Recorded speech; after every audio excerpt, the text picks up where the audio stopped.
Okay, welcome. It's great to have all of you here with us.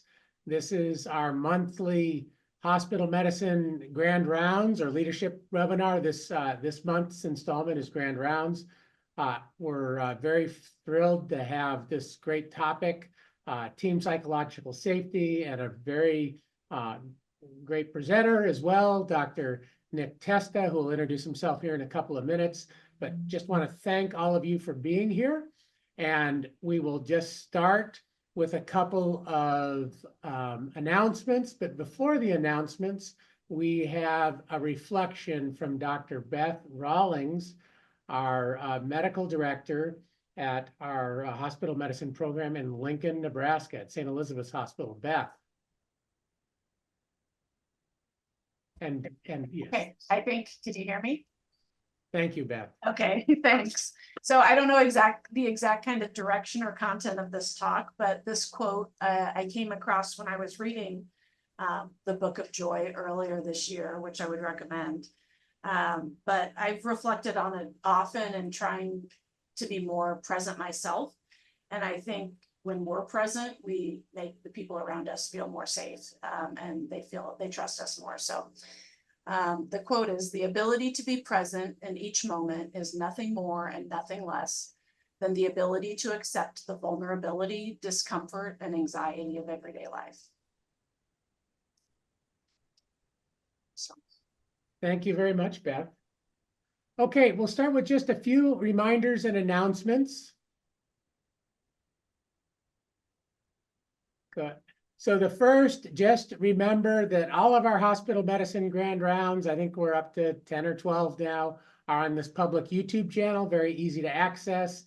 And many of them have enduring CME through the Baylor College of Medicine. Please utilize this and share this great resource with your team members. Next slide. We have some upcoming grand rounds events that are very applicable to hospital medicine. In fact, the next two we planned jointly with our PE leadership tomorrow morning, as a matter of fact, on delirium. I have a really nice speaker, Dr. Tappy from the Creighton University School of Medicine.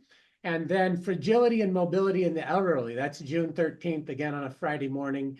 We have one of our geriatricians from Lincoln, Nebraska, Dr. Spivey, who will be our main presenter. And then we have some really good pharmacists really good panelists for both of these. We have a pharmacist and a hospitalist to be panelists on our delirium presentation for tomorrow. Also want to remind all of the hospital medicine leaders out there that we have this toolkit, useful tools. Please, and I sent out an email today to all of you about this. If you have any questions or feedback, let Sarah or I know. But these are great tools to use for your team meeting, running on your team members, and just for planning in general. Okay, and then last, physician and APP survey. It starts on the 6th. I think that's Wednesday, if I remember correctly. We'll send out the link to kind of to all of our leaders about kind of a detailed medical director guide, but I'm suggesting two goals or two objectives for all of our hospital medicine leadership. First of all, take ownership. Take ownership to get 100% response rate.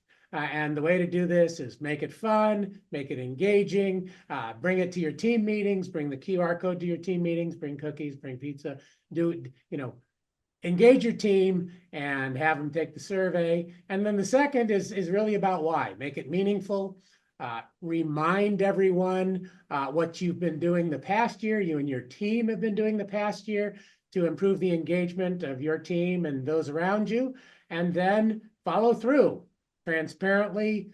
Talk with your team members on a monthly basis about your plans for the year, how you're making progress towards those plans. This is a very important annual event for all of us. As everyone knows, all of our success really depends on the engagement of our team members. So thank you for taking this seriously. Next slide.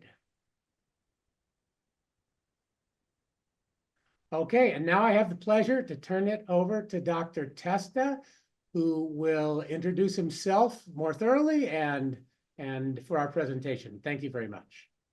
Thanks, Tom. It's great to be here. And Dr. Rawlings, thank you for that reflection. I think as we get into the meat of the material, we'll definitely see how that was a really nice way to start us off. I do have a couple of asks and then disclosures that I want to do. My first ask is I'm totally honored to be here. I'm seeing that we have 58 participants. I can't see any of you. And so please, any comments you can put in the chat, feedback, thoughts, just kind of give it to me. These lectures are way more fun to do if there's some sort of back and forth. So please, just your thoughts, your feelings, your responses are as valid as what I'm saying. And the reason I say that is because I'm not an expert in psychological safety. This is a topic that was interesting to me. And so I started pulling the thread. I will tell you that I just came back from Becker's, which is one of the national hospital meetings. And I would say that like psychological safety is a buzzword I heard used constantly. So I think timing wise, it's appropriate that we have a little bit of an education about what psychological safety is. But for this particular topic, your own experience as we get more into it is going to be really valuable in understanding the construct that we live in to get to a more productive environment. And I hope that makes more sense as we go. But please, just any comments you can put in the chat or anything makes this a more interesting and engaging process. You said the audio faded. Can you not hear me? Tom, are you hearing me okay? I can hear you, but yeah, there was a point where it became just a little bit less loud, but I can see. I'm going to sit right in front of my mic. We'll see how that goes, team, okay? All right, everybody. Okay. So where did psychological safety start for me? I was participating in one of our national retreats. Excuse me, it was a regional retreat for California, and I was a speaker there. And I had the opportunity to put together the speaker panel, and we wanted to bring in this great leader who was going to really sort of galvanize leadership style. And the leader we brought in was this gentleman, Jeff Eggers. Jeff Eggers is like your classic leader. He was a Navy SEAL, multiple deployments in Afghanistan, and he was just talking about leadership and all the tools that were in his toolbox. And in passing, he mentioned psychological safety, and I was like, "Huh, that's interesting. I hadn't really heard that term before." So that's really where it started for me, was with this Navy SEAL. So I started exploring the concept more and really sort of thinking on it. Simultaneously, there were a few other things going on in my life that I found compelling. So at the same time, across our region, we were struggling with sepsis. And I was noticing that our sepsis mortalities were far higher than they should be. So I'd called together a sepsis meeting, and I had all the players there, our chief medical officers and chief nursing officers, and our sepsis leads for our facility. And I kept having hospital after hospital come and present to me and tell me that we're rolling out our sepsis bundle, and we're compliant, we're doing all the work we should be doing. And I kept looking at their numbers, and nothing was showing results. There were no outcomes. So I blew up that model, and I said, let's try this a little bit differently. I said, let's just meet with the people who are at the sharp end doing this. I don't want to meet with the CMO and the CNO anymore. I just want to meet with the quality director. I want to meet with the sepsis leader who's really doing the work. And we sat down, and all of a sudden the conversation over several months started to change. Those leaders started to become a lot more transparent with me. And they started to tell me, well, listen, Dr. Testa, we're going out there and we're working really hard to try and change the culture, but my CMO isn't really showing up and helping me, or the nurses aren't engaged with the protocol. And what I realized was happening was that there was a change occurring in that those frontline sepsis leaders were no longer telling me what they thought I wanted to hear because their boss was at the table. They were talking to me because they trusted me, and they thought I could actually help them. And they thought that if they were honest, I wouldn't be carrying retribution towards them. So what do you think happened next is we saw our sepsis numbers start to rise. And I share it because I kept thinking about what Jeff Eggers said about this concept of psychological safety. And I started thinking to myself, I think this is what he was talking about, right? This ability to feel like you can be honest and take risk without there being harm, right? And so I was like, maybe there's something here. And the way that I first started looking at it is this concept of accountability and compassion, right? So one of the things I realized as a regional chief medical officer for California is that I have 29 hospitals, and I have to hold people accountable to their performance. But what I also realized through this is I also have to be compassionate through the process, right? If people are telling me what I want to hear because they want to appease me, because they're afraid of what my reaction is going to be, then I'm actually undermining the construct that I'm trying to create. And what I saw through that sepsis work was actually that I needed to hold those hospitals and those individuals accountable to their outcomes, but I had to be compassionate about why they were there to really get to the next phase and be curious about like, okay, so your CMO isn't engaging. Well, let me have a conversation with your chief medical officer, understanding what are their limitations, right? So this got really sort of compelling to me because I really thought, okay, there's got to be, I think this is what Jeff Edgars was talking about when he was talking about psychological safety. Now, I'm going to share one other bit of data with you. Something else I noticed starting to occur at the same time. Now, this bar graph is rather busy. So let me walk you through it. Let me see if I annotated it. I did. Okay. So this is our serious safety event across California. Okay. So this is another project we were working on over the last like 4 or 5 years, which is serious harm that occurs at all of our hospitals and the raw number. And the top one is actually for Common Spirit. Now this data is a little bit old, but it makes the point that I need you to see.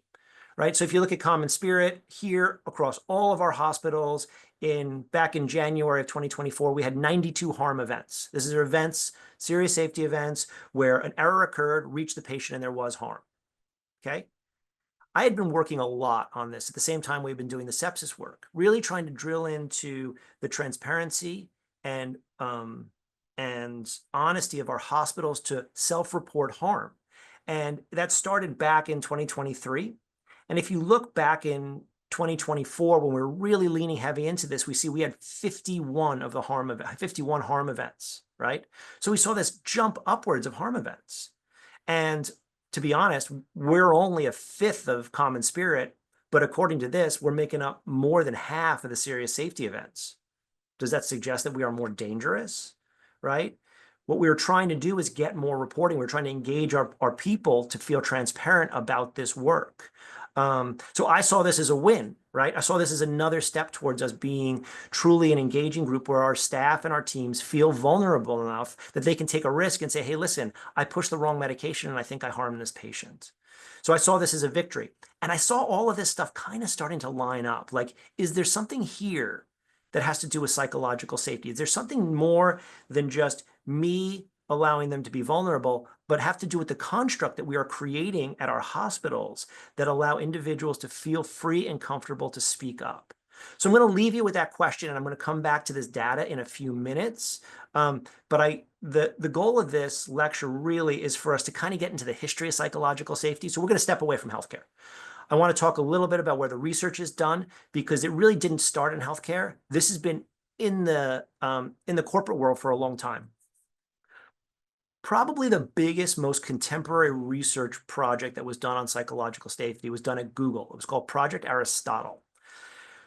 Around 2012, Google spent 2 years studying 250 attributes of 180 of their teams. And the teams had anywhere between 3 and 50 people on them. And they wanted to understand, how are these teams effective? Like, what attributes make these teams really, really hum, that we get the best outcomes from? And they measured an executive evaluation. They looked at a leader evaluation. They did team member evaluation, and then they looked at the raw outcome. So those were their outcome measures, those 4 critical elements. And they had variables like personalities, skills, background. So they tried to quantify for all the different things that make up these different teams. And what they found was really, really interesting, right? Because the hypothesis going into this was that if you're well-resourced, well-educated, with a really strong leader, you're going to have a great team. That's the team should have the great outcomes. And what they found was that there was no correlation. This is a direct quote from Project Aristotle. We had lots of data, but there was nothing showing that a mix of different personality types, skills, backgrounds made any difference. The who part of the equation did not seem to matter, right? Now, that does not seem right, right? Because we know that there's more effective teams out there. So there's got to be something that's influencing these teams to be successful. But it isn't simply the makeup of the team, the skill set, the intelligence, or the resources you put into it. So the next thing that happened with Project Aristotle is they stumbled onto the work of this researcher, Dr. Amy Edmondson. Dr. Amy Edmondson is an engineer, PhD, and faculty at Harvard. And Dr. Edmondson had postulated this concept of team psychological safety. And I will read her definition of it verbatim here. Team psychological safety is a shared belief held by members of a team that it is okay to take risks, to express their ideas and questions, and to admit mistakes, all without fear of consequences. Okay? So I want that to sit with you for a second. So the other thing that Dr. Edmondson did was she developed a tool that would allow you to survey the teams so that you could query and gauge the psychological safety within your team. So what they did at Project Aristotle was they went back to those 180 teams that they were looking at, and they used her survey. Now, these are the different elements of Dr. Edmondson's survey. It's people at this organization are able to bring problems and tough issues forward. I feel safe to take risks in this organization. It is difficult to ask other members of this organization for help. That's negative, obviously. No one at this organization would deliberately act in a way to undermine my efforts, and so on. So these were the key elements that Dr. Edmondson's survey was looking for. So what the Project Aristotle team did was they went back, they used this survey, and what do you think they found? What they found was, in conclusion, that what separated high-performing teams from dysfunctional teams was how people treated each other. It wasn't about intelligence, it wasn't about understanding, it wasn't about moods, and it wasn't about emotions. They identified that the teams that were most willing to take risks and be vulnerable in front of each other without any fear of retribution ended up being absolutely the most effective. Now, the other thing I took out of the Project Aristotle was it wasn't just that, right? That was their number one founding principle, was this culture of team psychological safety, this willingness to be curious without being fear of being shamed. But then also there were other elements that are key to this also. Then it was dependability, structure and clarity, meaning and impact.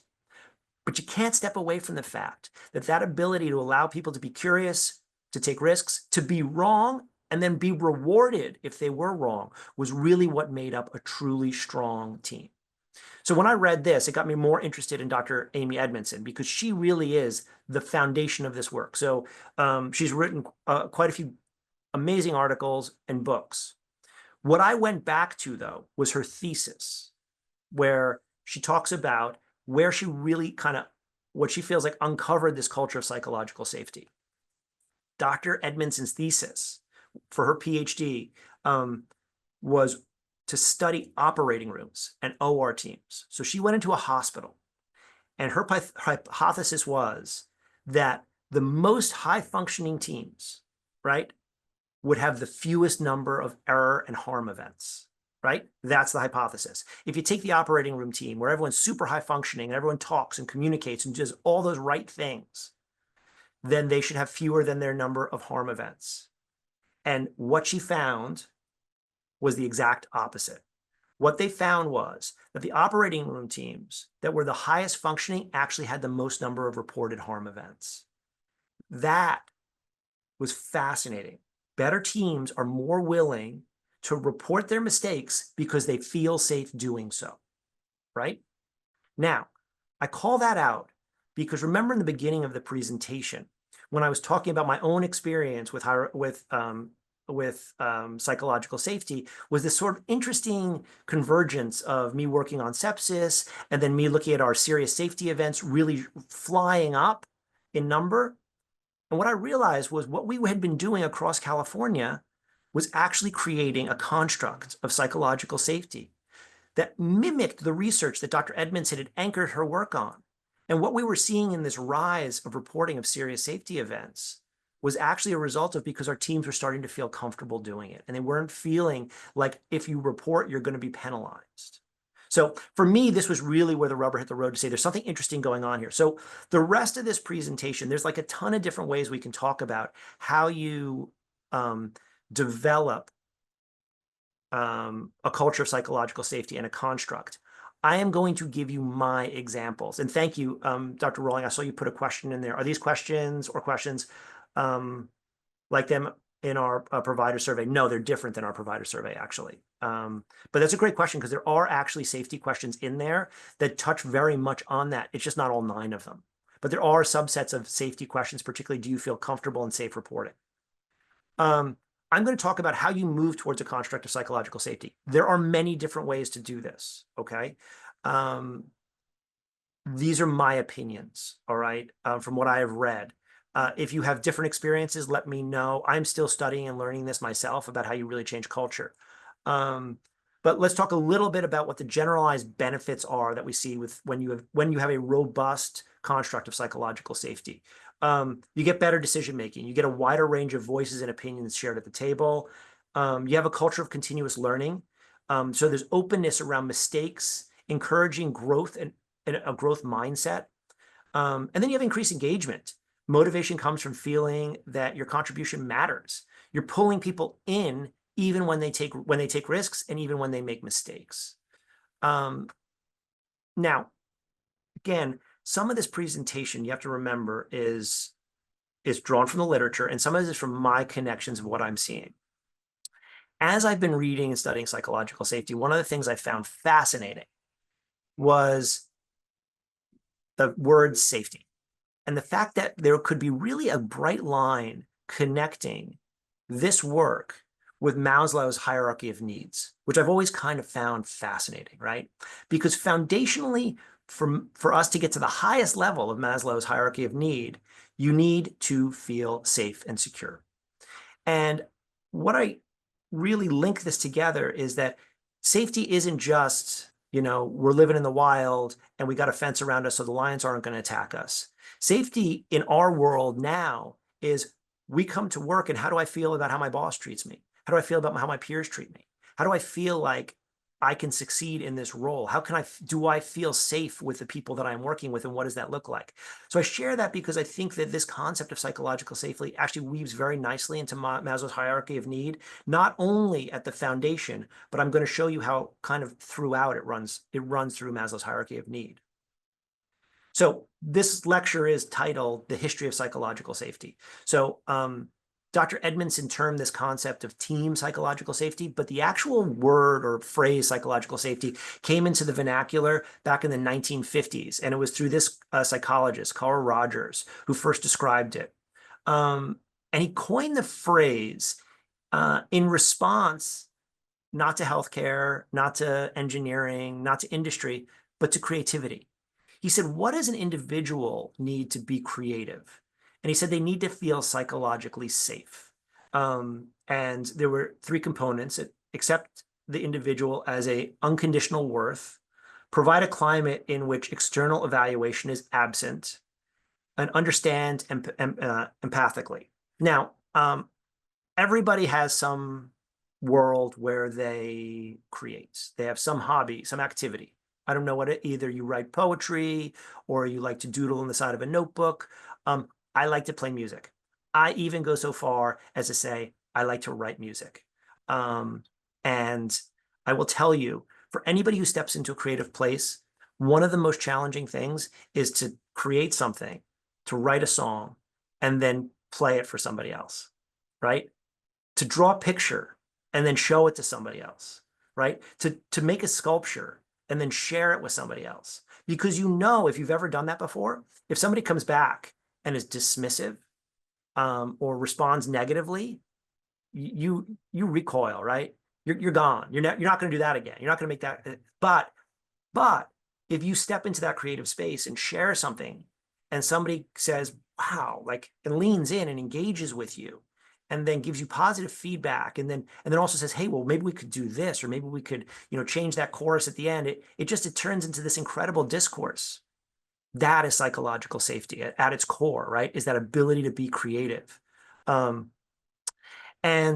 so I love that concept, mostly because I love the concept of creativity lives in everything that we do as physicians and advanced practice providers. We creatively problem solve all the time. And sometimes we get it right, and sometimes we get it wrong, and sometimes we take risks.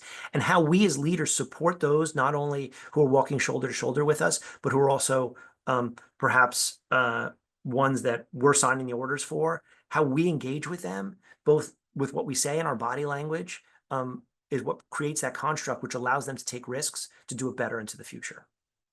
Now, the concept of psychological safety moved through the psychology literature. Hubert Bonner then connected actually, excuse me, it was Hubert Bonner connected to creativity. I apologize. It was Rogers who initially postulated this concept. Demings, who's the father of quality improvement, wove psychological safety into his 14 points of improvement that, and his exact quote, if I'm not mistaken, was to drive out fear so that everyone may work effectively for the company. This concept of driving out fear, eventually then, for those of you who know about Deming spent a lot of time in Japan, and eventually his work gave way to the Toyota and Lean model.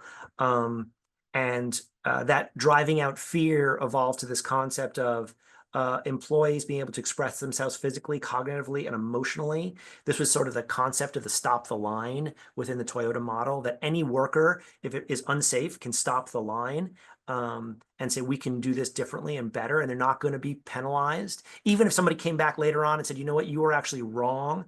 It was your misunderstanding, but thanks for speaking up. So it encourages that future. So started in psychology, moved into engineering, and now into this quality space and its improvement space.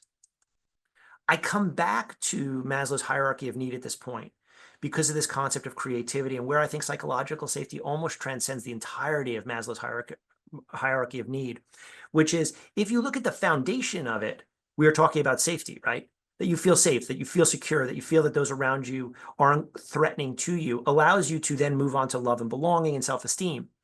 The highest level of Maslow's hierarchy of need is self-actualization. And if you look at that, self-actualization is not only morality and acceptance, but it's creativity, right? So not only do we foundationally need Maslow's psychological safety to feel secure in what we're doing and feel safe, we also need it then ultimately to be creative, to be the free thinkers that we ultimately are as physicians, to make these decisions based on all this information that we have, right? So again, I share all this with you not because I'm an expert on the topic, but just because I think it is so compelling and so misunderstood, and how it has influenced so much of probably all of you, and the good work that you do and the success that you had has had some level of psychological safety woven into it already. So how do we become psychologically safe? What are the things I can leave you with here today to say, oh, like, he talked in broad generalities, but like, here's another tool now I have in my toolbox that helps with this concept. So one thing to remember, firstly, is that the converse is true. If we lose psychological safety, it has a negative impact on employees' well-being, stress, burnout, turnover, well-being, and performance. So I think this is always timely. I wrote this lecture actually for one of our engagement meetings. And I think that one of the reasons why we tend to lose physicians and APPs tends to be because of a loss of psychological safety. They no longer feel safe. They no longer feel engaged. They don't feel like they're at the table. So as we're leaning into this physician and APP engagement survey coming up, I think, really emphasizing that importance of safety and security becomes critical in how they respond to the survey, and then the results we get out of the survey.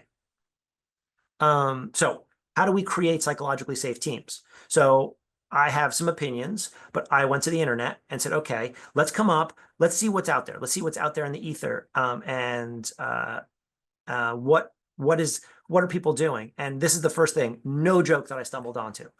Full-on psychological safety webpage based out of the UK, consulting group that does nothing but psychological safety. I will tell you that some of the material here was really good. Some of it is I could do without. But the reason I bring it up is because this is really pervasive in leadership circles right now, and there's just a lot of work being done in it. I think coming to healthcare, we're seeing more of this concept of psychological safety, but I would say it's a little bit slower to arrive in healthcare. We've seen it in a lot of other fields first. What I think is so interesting about that comes back to that first point of where Dr. Amy Edmondson's work really started with this, which was in healthcare, right? And showing that those teams that have the highest psychological safety are actually the most transparent and willing to report their harm events. Now, do what you want with this webpage. If you want to go to it, go to it. It's all well and good. He's probably a high-paid consultant that I will never speak to, but there was a couple of pearls that I did get from him that I'm going to share with you that I thought are fascinating. But they'll come up in just a moment. I did like this quote from Dr. Edmondson, which was, the truth is, creating a psychologically safe construct, it's more magic than science. It's a climate that we co-create sometimes in mysterious ways. And it's true, right? That's the truth for culture, right? This is really a cultural movement. How do we create an environment where our teams and the individuals living in it feel safe? I've intentionally throughout the presentation talked about a construct, right? Because it isn't about what one person does, but it kind of is about what one person does, right? So your behavior tends to be dictated by the culture that you live in, right?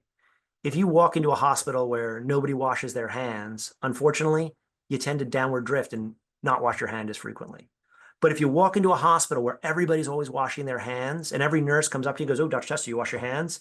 You tend to wash your hands, right? Culture dictates behavior. But what I will tell you is that your behavior will ultimately dictate culture. So if you become that person who walks into the hospital and says, "I'm going to wash my hands every single time I come in here, and I'm going to set the example," then you're that first catalytic change, and then the next person follows. So that's something I say a lot in the work that we do, is that behavior or culture dictates behavior, but then behavior dictates culture, right? So to acknowledge this, and if we want to change our culture, we need to start influencing our own behavior first, but then it's this construct of multiple tools that we surround ourselves with that actually makes it successful. And that's kind of what I want to get a little bit more into. From that psychological safety website and consultant, there was this one thing I liked, which he bulleted 10 key elements that you need to really create a psychologically safe culture. And I'm not going to go through all, I will read them all to you, but I want to deep dive into a few of them. Firstly is this concept of reducing a power gradient, establishing shared norms, listening effectively and giving space, communicating with empathy, reward speaking up, a framework as experiments, use retrospective and future perspectives, address problematic behavior, embrace differences, accept human errors as norm. So these were the core that he referenced. I'm not going to go into all of these, but I want to start touching on a few of them. Across California, and I'm sure many of your hospitals, we have been doing a lot of work with high reliability. And one of the other areas that I found was a real crossroads for psychological safety and harm reduction was high reliability. So I don't want to go too far into the details of high reliability. This is one of our standard slides. There are 5 key core principles of high reliability: this preoccupation of failure, sensitivity to operations, a reluctance to simplify, a commitment to resilience, and a deference to expertise, many of which would touch on a culture of psychological safety. But I will say that some of the things that I took are active things that we have woven into our HRO education. One of those key constructs is this concept of a power distance. And I think for us as physicians and APPs, it becomes really important that we acknowledge and understand this concept of a power gradient. This is a concept that was published many years ago. And the power distance is defined as the extent to which a lower ranking individual of a society accept and expect that there's a power distributed unequally if that in that person's perception. So to make that more simple, the concept of a power gradient comes up as us being doctors. We're APPs, right? We walk into a room and we write the orders. And we can exercise how we do that and use that power gradient with the nurses who are around us. We can exercise it with residents who may be there or medical students. And the question is, do we weaponize that power distance so that we put on that white coat and we act like an authority and we keep people at arm's length and we insist that they call us doctor every time they speak to us, and we are the definitive answer to everything? I mean, the extreme example of this is the surgeon in the operating room who's allowed to yell and scream at a staff member, and that is accepted because he was having or she was having a very stressful day, right? That's weaponizing that power distance. We need to find ways to actually diffuse that power distance. So we bring that staff closer. Again, if you look at Dr. Edmondson's first example, that operating room team that was the highest functioning had the highest number of harm events because the scrub tech felt vulnerable enough to speak up, right, to the surgeon and say, "I think you broke scrub," or "The sponge count is wrong. Can we please stop and not close," right? So creating that environment to allow people to be vulnerable in is really, really important. We underestimate as physicians the authority that we have by putting on that white coat. And I know for many reasons, we probably feel like we're often marginalized to the EMR or to the new policy. But never underestimate how much people look up to you. And when you put that white coat on and when you're taking care of that patient, and how we carry ourselves and how we allow ourselves to be vulnerable really, really matters a lot in trying to decrease that power distance and open that door to allow people to approach us and really create that construct that's one step closer to a culture of psychological safety. The other key element around psychological safety that I discovered as I was going through this presentation was this concept of embracing differences. And you know, I'm so ignorant sometimes because, well, because I am who I am. But that's one of my own vulnerabilities. So you know, you think of embracing differences, right? Like I like chocolate ice cream, you like vanilla ice cream. Like that's not the kind of differences I'm talking about. When I was talking about psychological safety, I was preparing for this presentation. And my wife is a physician, and my wife is also Japanese. And so we were talking about psychological safety and feeling comfortable speaking up and having conversations. And she was like, "Oh yeah, like because I'm Japanese and I'm a woman sitting at a table, you don't think I felt this before?" And I had her unpack that with me.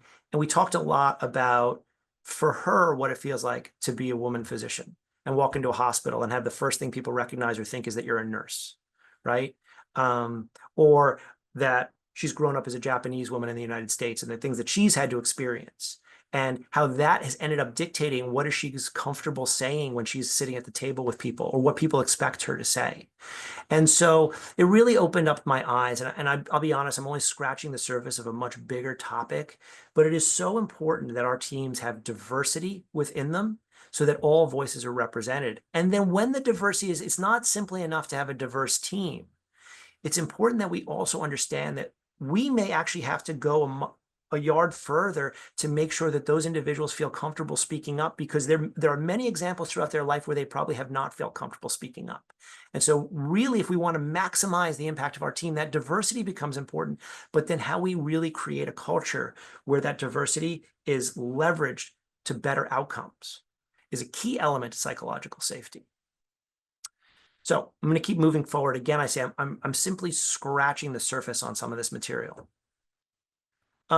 Another construct that becomes really, really important is also this concept of justice and a just culture algorithm.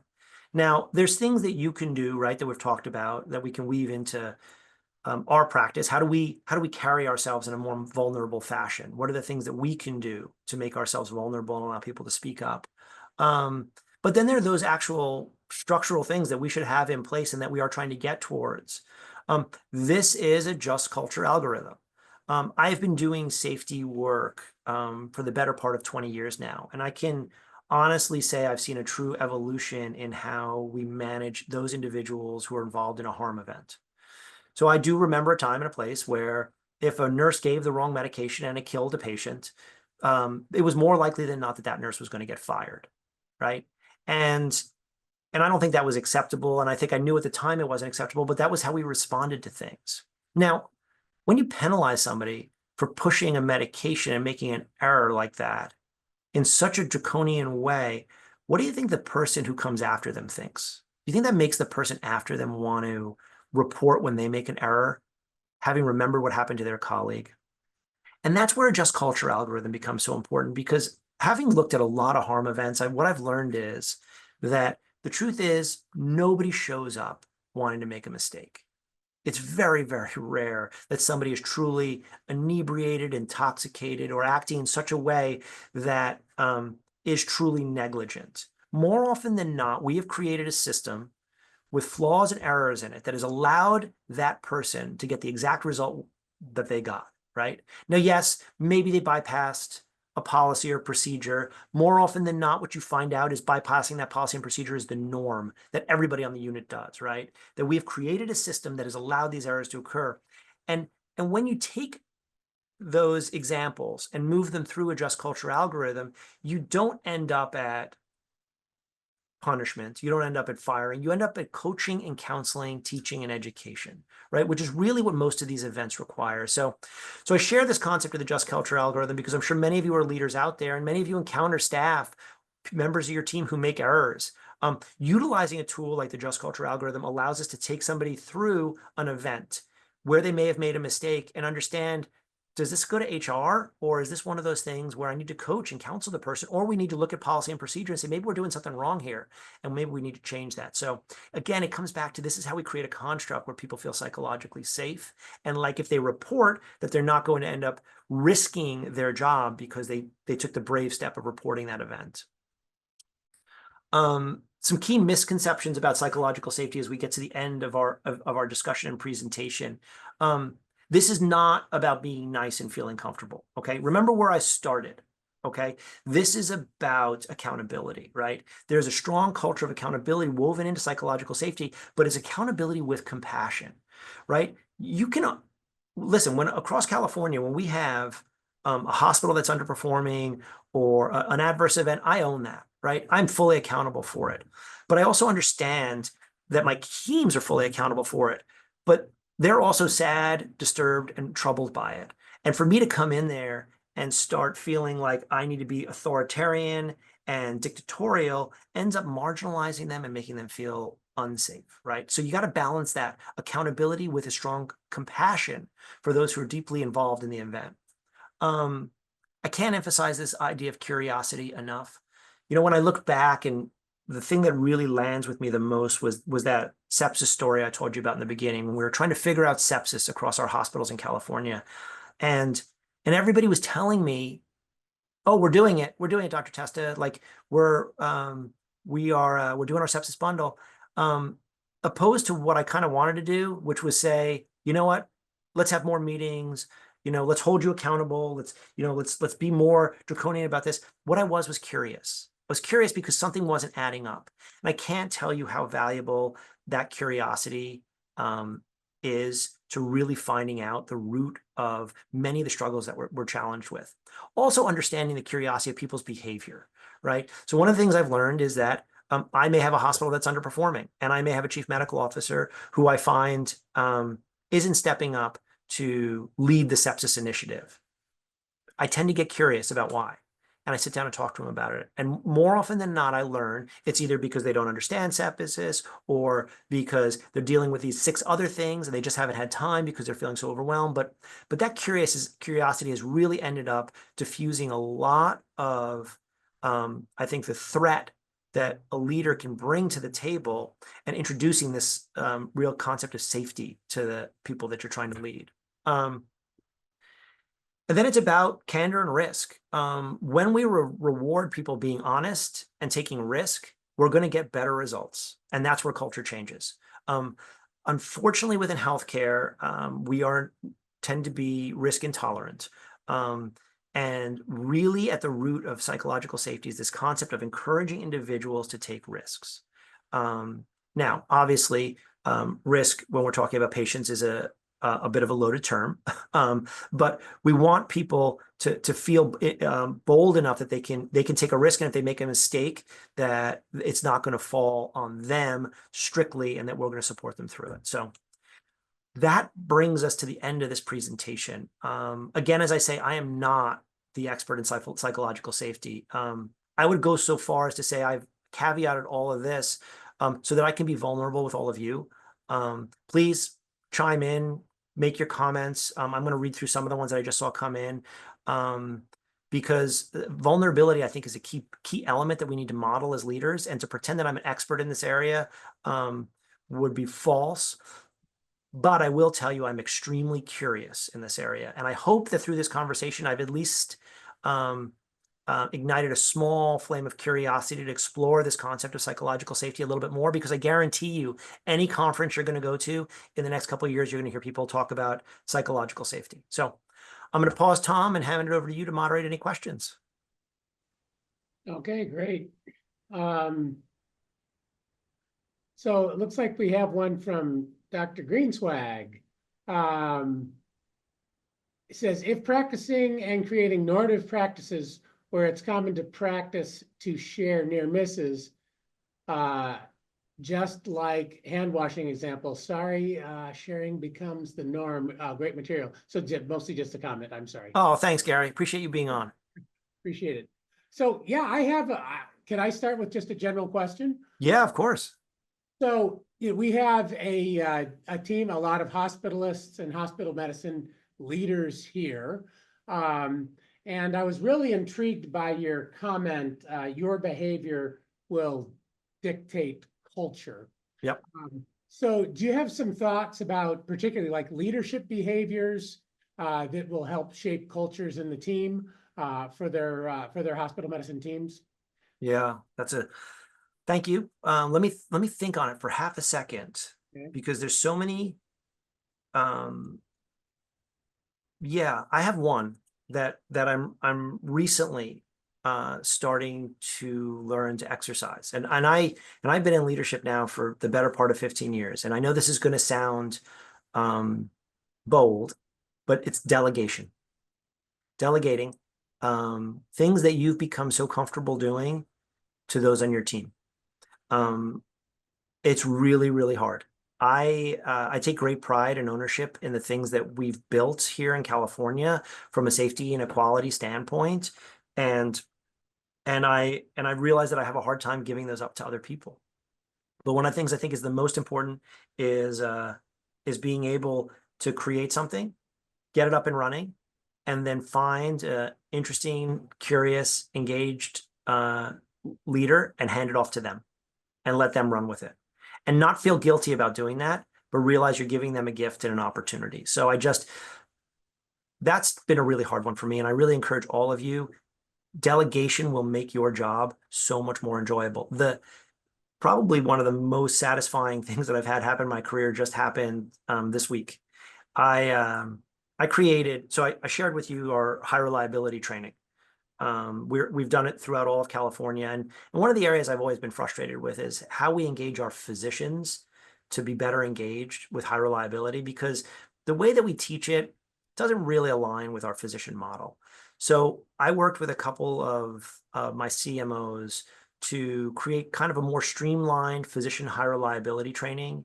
And I had my chief medical officers tell stories from their past as physicians. And I was so proud of what we put together. And we've done it in California 4 times. The first 3 times I ran it, and the first time was bumpy, and the second time was great, and the third time was even better. It kind of all came together. And this 4th time was on Tuesday, and I had a conflict. And so I asked my team of CMOs to say, hey, if I give this to you all, can one of you lead it and run it without me? And they were like, totally, we don't need you.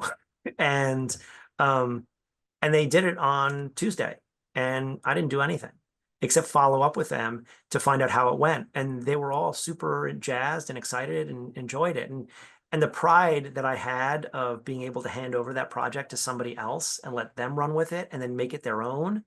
That was awesome.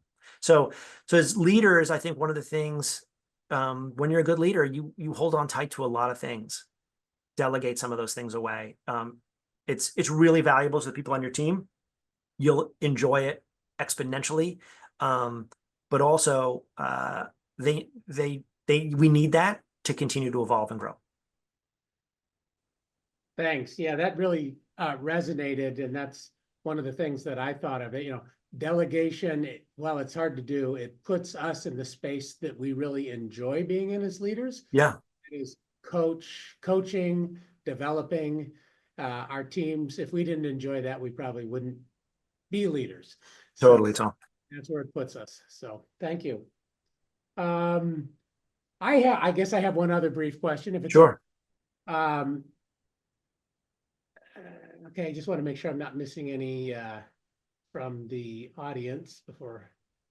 Okay, yeah, I have one. So I think some of the culture that we sometimes see around reporting errors is people kind of view it as cathartic, or I need to report this error because it's something so egregious, it needs to be escalated. So, something needs to be done about it, as opposed to creating the culture and learning, right? It's more So any thoughts about what we can do or how we can coach or how we can kind of begin to create that environment where reporting errors is much more around Yeah. learning than around anything that's punitive? Yeah, I actually think it starts with, a concept before we get to learning, which is this. So when I shared the high reliability principles, one of the key principles is resilience, right? Bad things are going to happen. We work in hospitals, we work in clinics.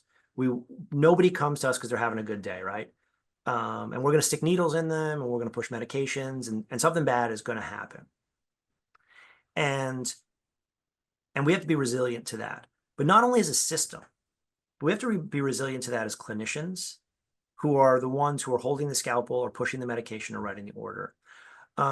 Again, I regret that I can't see all of your faces on here, but when I say this, I just know every single one of you has been involved in a harm event that has left a lasting impression on you. Maybe it was early in your career, maybe it was in residency. You gave the wrong medication, you identified the wrong patient, you lost the sample, whatever it may have been. We all carry those patients around with us forever. Unfortunately, there's nobody for us right after that happens. Usually the thing that happens right after you harm a patient is you got to go see the next patient. And one of the things I've been really committed to within California, and I can't say I've done as good a job as I'd like to, but I think we've gotten better, is how do we take care of that second victim? So I'm sure that's a concept many of you have heard, is that when a caregiver harms a patient, that caregiver is the second victim. And it leaves them feeling sad and depressed and alone because they're scared, right? And so if we really want a culture of reporting, what we really want is to make sure we rally around those individuals, and we don't have them fear for their job, but we have them paired up with another physician to say, hey, listen, same things happened to me, right? I've been in that. I've been in your situation. I get it, right? It's okay. It's going to be okay, right?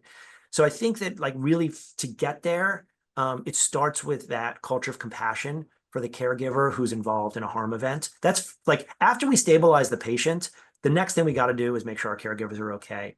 Once we know that, and we really do it, right? Once we really do it, then reporting becomes less scary to people, right? And there becomes more of a culture of a desire to report. The other thing I think, which is critical, which again, haven't figured out the panacea to fix all of this, is loop closure, right? That's how you end up getting the near misses. So the big events I usually hear about, and for the big events, somebody dies, somebody loses a limb, retained foreign body, we want to circle around our providers and make sure we support them. It's the near misses, right? I almost gave the wrong blood, right? I pulled the wrong medication and I had it drawn up in the syringe and I was getting ready to push it, but thank God the nurse next to me noticed. I reported it through the IRIS system. How you end up getting better reporting is you close the loop and you go back to that provider and say, hey, listen, thank you for reporting that. This is what we did about it, right? We learned from your event that X, Y, and Z and 1, 2, and 3 led up to you making that mistake, and we're going to change 1, 2, and 3 moving forward. So again, we're not as good as we should be about that, but that loop closure becomes really important for building a more robust culture of reporting. Okay, great. Well, we have one more question here that came from the Q&A, and it's how are associates surveyed about creating a culture of psychological safety among their leaders, and are they being surveyed in the same way across all Common Spirit Health markets? And you could comment on that, Nick, and also unmuted Margaret, who is very involved in our survey, if she wants to come. Sure. Yeah, so we do have culture of safety questions in the survey. They're not as robust as Dr. Edmondson's 8 questions. If you really want to do a psychological survey of your team, you can complete those questions. There's actually a ton of ways to do it online. There's actually a couple of cool tools online where you can do and run a psychological safety survey. But we do have a culture of safety. We have 3 questions. Margaret, I'm so glad you're on. Help me here. Remind me what the 3 questions are. I believe it's, I feel that reports are taken seriously. I don't feel like there will be retribution if I report, and problems are solved in an equitable fashion. I think those are the 3 questions, Margaret. Yeah, Nick, you nailed them. And I think that I just got to spend some time with our patient safety team And I just want to call out that they would be so happy about the conversations that we're having here about the opportunity to report and to create safe environments in which we do feel safe, and that we are going to use the information that we get to be able to bring that forward to create safer environments for our patients. So Nick, yes, you got those questions correct, and I'll double check them as I'm pulling them up here right now, because I Thanks, don't have them Margaret. memorized either. You- But I think it's such an important point, and Tom? we have an opportunity to capture that on the survey. Tom, there's one question I'd like to call out from Dr. Oraman. I think I'm saying your last Dr. name right. Hammoud, that's a great question. Thanks. Yeah, about accountability with compassion.